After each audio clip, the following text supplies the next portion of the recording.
Hi, this is Arun from Random Codes. In this video, let's try to understand HTML comments. HTML comments are not displayed in the browser, but they can be very helpful for HTML source code documentation. HTML comments can be used for source code documentation as well as the reminders for future changes or enhancements. And we can also use the HTML comments to temporarily hide some kind of content in a HTML document during our development testing. So this is the syntax of a comment where it starts with less than symbol, exclamation mark, and then two dashes, and ends with the two dashes and a greater than symbol.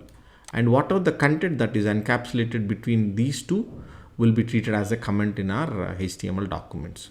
So this is like a single line comment where the content of the comment will be in a single line.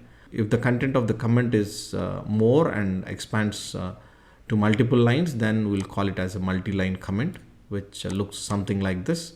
And we can even add inline comments like something like this, where the comment will be within the content of an element. So if you look at this paragraph element, so this whole thing is content, but we can even add comments within the content.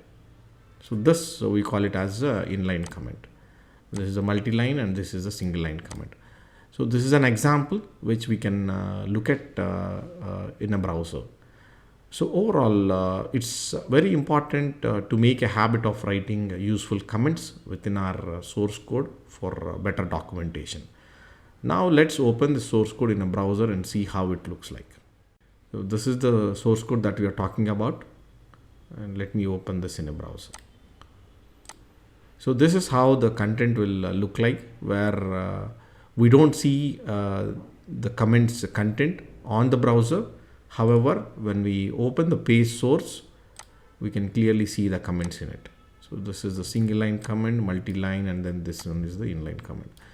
So this is how we can add and use comments within our HTML documents. That's all for now. I hope this video is useful. Let us know your feedback and suggestions in the comment section. If you like the content, feel free to like, share and subscribe to our channel. I'll see you on another video with a different topic. Thanks for watching. Have a nice day.